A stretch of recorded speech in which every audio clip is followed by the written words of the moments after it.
signaling for help from searchers. It can be desperate still in some of those areas. Haven't heard a lot about this area. Fox 4's Shannon Murray is with us on the phone to explain what she has been seeing in some very hard-hit areas, not just around Houston. Good morning. Right, Tim. So we've been all over since we left Dallas on Sunday morning. We were initially closer to the coast in the Corpus Christi area, Refugio, that part of town. Right now we're in Spring, of course, a suburb north of Houston. It's not far from the George Bush Intercontinental Airport. So we ended up in the Highland Glen neighborhood yesterday, which is right off the Hardy Toll Road. It was completely overtaken by water there, but that's where we met a group of volunteers from Whitney, Texas. They were going in by boat to rescue people like we've seen everywhere across town. You know, once they made sure everyone who lives in that neighborhood got out safely, they allowed us to come on the boat with them for a closer look at the neighborhood. Take a look. There's so much that needs to be done and needs to be helped that it's a little bit of a mess. We know of areas where people have needed help and law enforcement wouldn't let us get down roads to get boats in the water. I understand they got to keep people safe, you know, and I understand that. How did you all come up with the decision to come here? What led to that? Essentially just the news. Just watching what all was going on in the news and how inundated everybody was. There wasn't, you know, there just wasn't enough help. On the other side of this stop sign that's coming up in front of the boat, there's a car under the water. The trunk, we could barely see the trunk on the go. Oh wow, so you have to be really careful when you're driving your boat through here. There's all sorts of stuff under the water. That's a car fully submerged? Yeah. There's an indication that someone was in that house with that white flag hanging out the window right there. That's something that we would watch for, is that right there. That white t-shirt would indicate, hey, we're in here.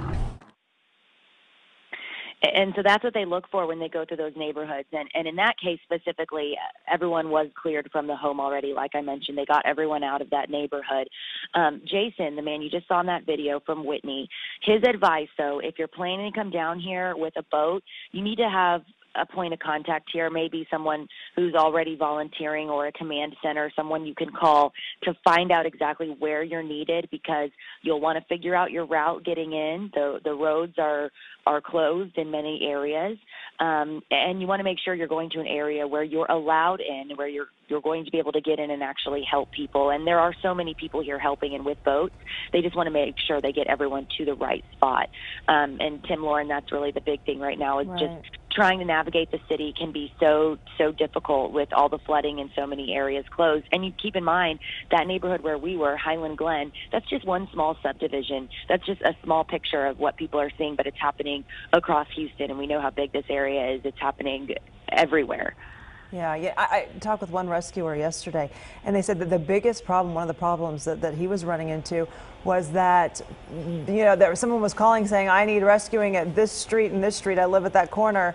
But yet you couldn't even see the street sign. So figuring out where that street was, where that house was, where the corner is, especially for people who aren't from that area, is really, really tough. So it almost is easier just to go door to door to see, you know, who needs help. Right, exactly. And one thing I saw yesterday, too, I thought this was a good piece of advice. You know, a lot of people on social media are just sharing things. When they see someone post their address and they say, oh, we need help at this address, and they're sharing it and sharing it. And these rescuers, you know, they're not with an official group. They're looking on social media for those things. But a lot of times they go into a neighborhood where someone shared on Facebook or wherever saying go to this address, but when they get to the address, those people are already out, and the information that was shared is old information.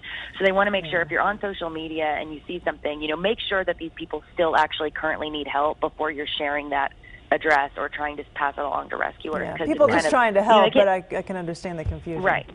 Yep. Oh, absolutely. Yep. Yeah. Thanks, Shannon.